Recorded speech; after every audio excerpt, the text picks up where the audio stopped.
When you have hair loss, it can be such a scary and deceivingly lonely place.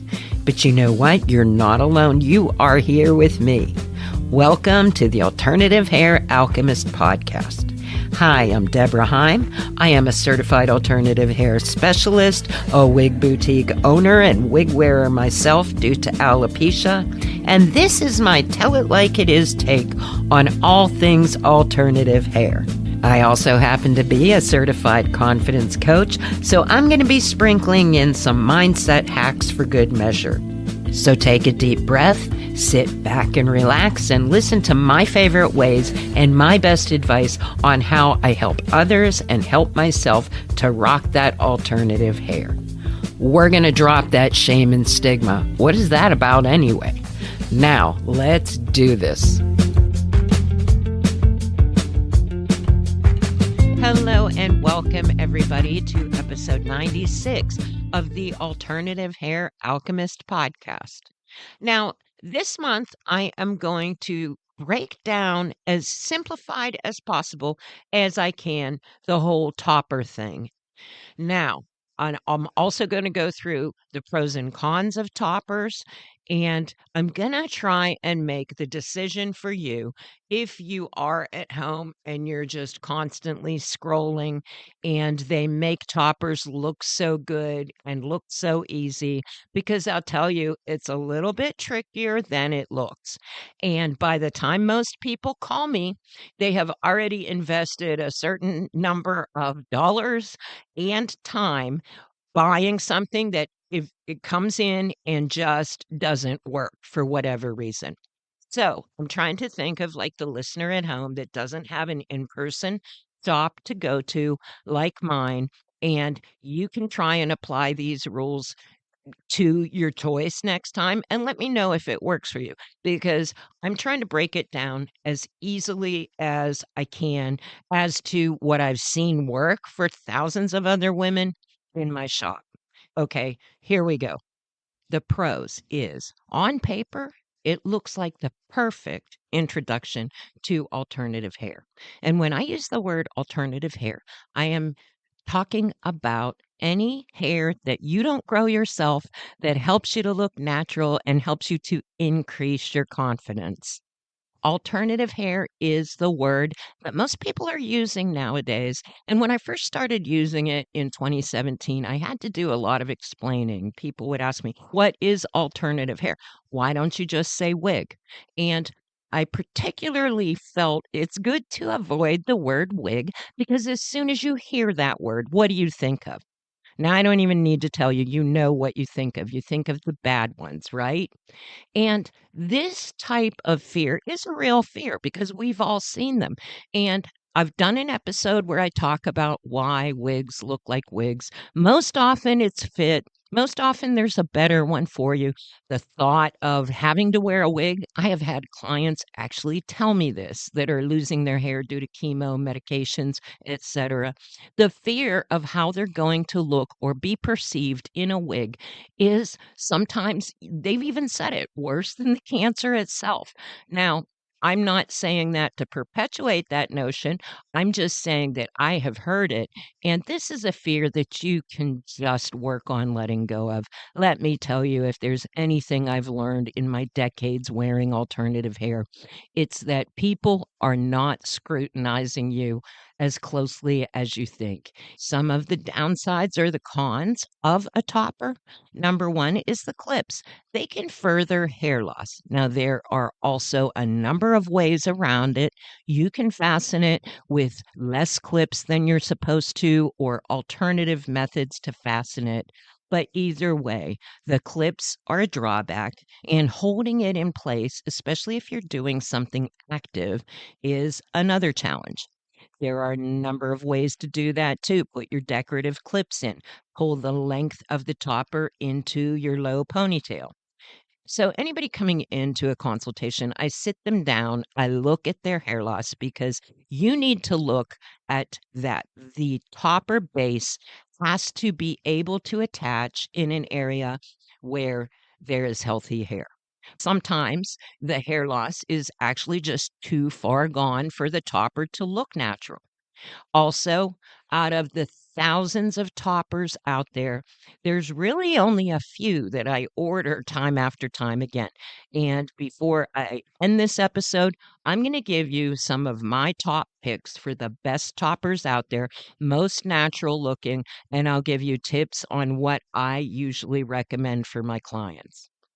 And sometimes on those same consultations where the person comes in for a topper, I end up once I know what kind of vibe they wanna go with, once I know their personality, once I know the look that they think they want, I will find a very natural looking wig that hugs their head like a glove.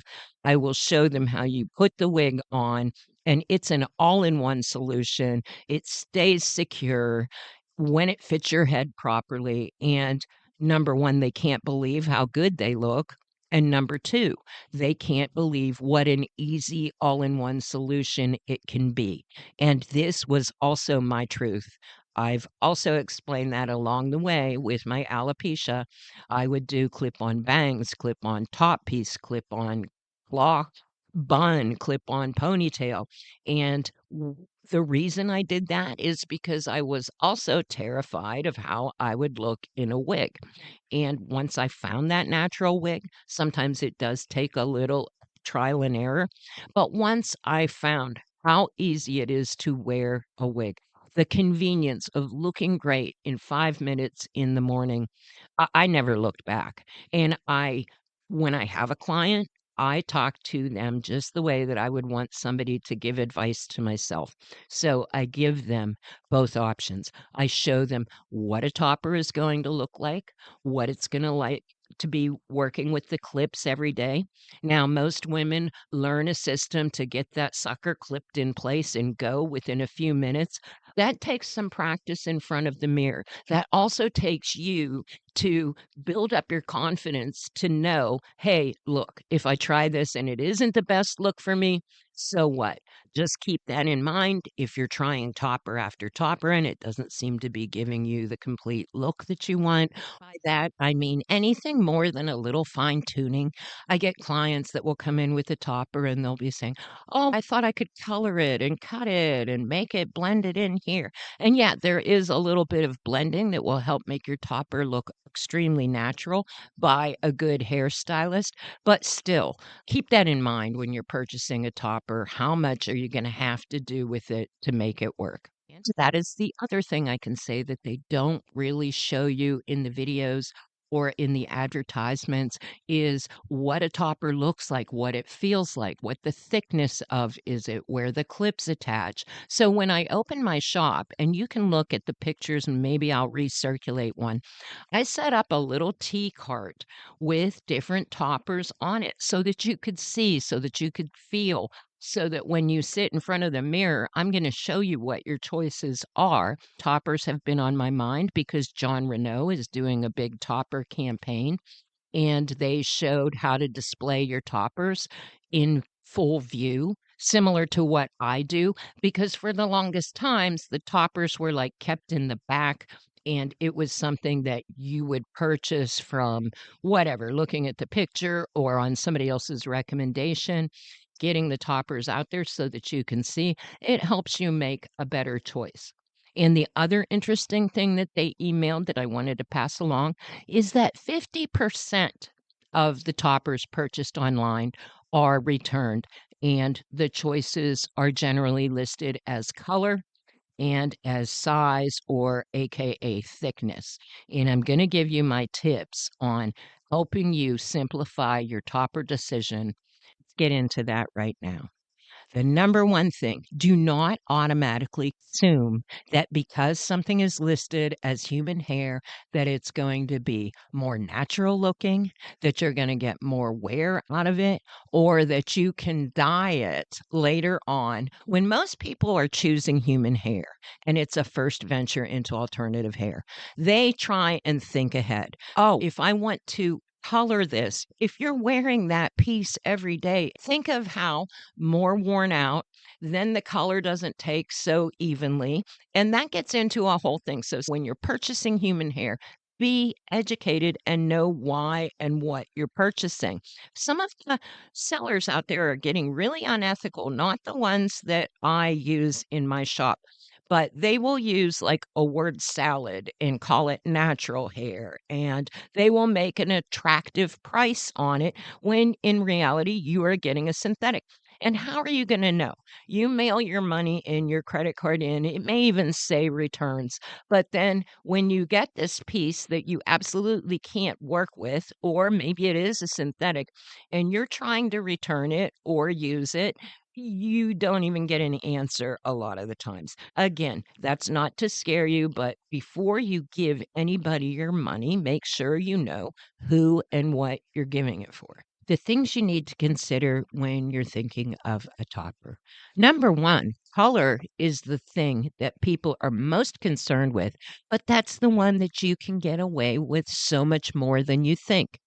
Generally, as a rule, rather than match exactly, I choose a topper to be slightly lighter than the hairdo that the person is matching to, because the eye always seems to go to like more highlighted or lighter, and then the gradually as it gets darker as it goes down. So sometimes even with your browns and your lighter browns, you can get one of the blended shades like John Renault makes of the California Blondes, 12FS8 and the shaded mocha. Those are shades that work on just about everybody. Seriously, if you are like me and you thought, "Oh, I'll never be able to go blonde, I can't wear blonde hair," do yourself a favor and give those some consideration. Another good choice is always a nice warm brown. I see with people with darker hair, they will come in and they will agonize over this shade or that shade. But again, if it's blended into your hair the proper way, nobody's going to notice that difference. And generally, your eye kinda tends to go to the darker as the lower part. But hey, there are no rules. You may find a combination that works for you, and feel free to post a picture in the Wise Wig Advice group on Facebook because I would love to see it. I'm constantly learning, and I learn a lot from people that are telling me what's working for them, just as well as me helping them find what works for them. With color out of the way, the next thing you want to consider is the size of the base of the topper. Here is where most women get confused. They think that, oh, but I just need a little piece of hair to cover this right here. And the thing is, when you buy those little pieces, most often a woman will buy a very small base human hair, thinking that they're going to be able to fasten it into their crown and blend it. No, you when you're looking at a topper on somebody, you've gotta look at the sides and the back. In the back, you wanna make sure that there is enough coverage because as the person goes through the day moving their head, like, the hair in the back will separate, and you can see right through to the thinning hair. A larger base, counterintuitive, generally is going to look more natural than trying to make a little bitty piece work and blend into your hair. There's so many issues there, like trying to get the piece to lay flat and what have you. Don't be afraid to go with a larger of the base. That's where having a hairstylist blend in the ends can really help you out. The color you're choosing, the size of the base, the next thing you want to look at is the construction of that base. I'm going to use just general terms to explain, but there are classic cap type constructions where there's a thick felt on the bottom. The hair on that, just the nature of the felt alone, it's going to be a thicker base. And then there's usually quite a lot of volume of hair, and there may even be permatease. Now, these are going to be your lesser expensive topper prices when you're looking at them. A lot of women like to have quite a bit of volume on the top, and by trying something that's less expensive, the only way you're gonna know for sure is trying it. Just make sure that you allow yourself some grace to make wrong decisions, and don't try and punish yourself. I've had clients come in and do that. They'll come in and I'll show them the piece that will work better for them, and they're like, "Let me get my money's worth out of this." How is that getting your money's worth out of it if you're wearing something that doesn't make you feel great about yourself? What I generally look for in the construction of the toppers that I carry in my shop is an ability to change the part. This is also when I describe that very thin base that's either like transparent or lace, I call that construction mono. It can also be referred to as hand tied. But either way, when you get that very thin base, not only does it allow you to change the part, it also a lot less volume. So if you have hair loss, you're going to want to look for, unfortunately, sometimes if you have a lot of hair loss, you should be asking, is a topper right for you? But if you're going to try it, then sometimes the thinner the density, it's going to be an easier transition. Other thing I want to mention about the construction of the topping is some will have lace fronts and some will not. And again, this is one of those things where you do your research and you think a lace front is always going to look more natural. And that is not necessarily the case. So when you're looking at the base of the topper, you also want to make uh, observation as to whether it is a lace front, whether it is not, and what you want to consider with that is where are you going to be wearing it on your head? Because if it's a little bit further back, there are some very natural looking toppers out there. Beltress has one of them. Their premium handmade topper is made without a lace front. And this is particularly a helpful topper when someone has shoulder length hair and they want to do that thing where they pull their own hair out in the front to make it look more natural. Like they still have a pretty looking hairline still, and the hair loss starts a little bit like half inch, an inch further back. That can come into consideration. So I'm not going to go through which every topper has a lace front and which one doesn't. I just want to mention that's something you want to pay attention to when you do your research. Now, some of the best toppers out there that are my go tos, because there's a lot out there. And I'm going to tell you the names of a few of the things I do keep in my shop. John Renault, I have to hand it to them. They have some great colors that work on everyone. Their Easy Part and their Easy Part XL is one of my first choices of toppers if it's minimal hair loss. Again, keep your hair loss in mind, but those are two of the nicest. The base is very thin. It's a good introduction to alternative hair. They come in several lengths, 8, 12, I believe. They also make regular synthetic, HD synthetic, and human hair. And I have had clients that buy both a human hair and both a HD synthetic so that they can alternate wear. And the HT synthetic looks just as good as the human hair. Human hair is human hair. And when you're getting human hair, John Renault has some of the best out there. Of the other John Renaults that I love is the Essentially You piece. Let me tell you, this works magic on many hair lengths. You could put it on somebody that has hair that is shoulder length, and it will look good coming right out of the box. It makes them look like they have a nice full layered haircut. So take a look at Essentially You. Another one that they make that I like is Top Notch. That is another good topper with a decent base size and a certain length that's going to blend in with a lot of hair lengths. If you're looking for something longer, the Beltress toppers are great. They make straight, wavy, they make lace front, and they come in both 12 and 18-inch lengths. There's a lot of women that have longer hair, so the 18-inch length, you can always cut a little of the length off. And those are just a few of what's out there that I just think really have a good chances of working for you. But keep in mind, if you ever want to do a consultation with me, you can.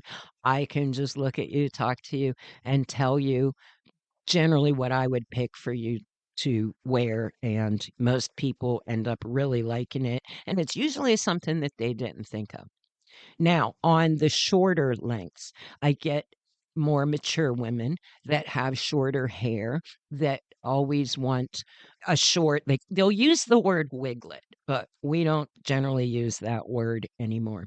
Henry the Delight, Ellen Villa has a top mono, which is mono construction, which is also really impeccable. And Tony of Beverly, if color is your main concern, Tony of Beverly makes some toppers and they have the most color choices out there. So those are just a few of the vendors.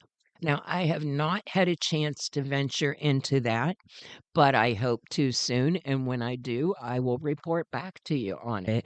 I know it's just scratching the surface. But basically, I also want to say with the topper, the time to try it is sooner rather than later because I know that myself included, I was in a little bit of denial about my hair loss. And that's just going to hold you back. And don't let the fear of not looking natural stop you either, because quite simply, it's just this fear that exists in our head, and you just got to get it out. Last thing before I go, I can tell you're a podcast listener because you're listening to this. And if you're like me, I absolutely love good podcasts. I'm really into true crime, and I'm going to guess there's some of you out there that are too. And I'll tell you what, I want to make a recommendation. I am listening to season 18 of Pretend. Now, this is a podcast. There are many seasons. I've binge listened, I think, to the entire thing. But this particular season is an investigation into somebody. The title is Who's Afraid of LaDonna Humphrey? Now, when I just saw that title and I saw the cover for the podcast, I was totally intrigued. By the first episode, I was hooked. As somebody who's had narcissistic abuse done to me in the past, as somebody who is in recovery herself, these type of issues are particularly of interest to me.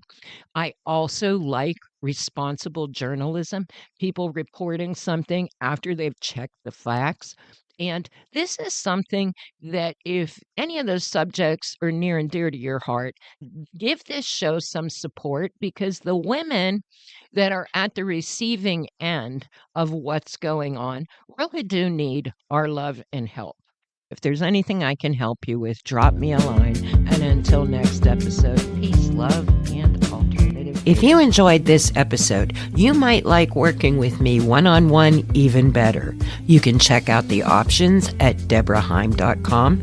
You can find my shop at verybestlittlehairhouse.com. And don't forget my Wise Wig advice and support group, also on Facebook. I'd love to hear from you.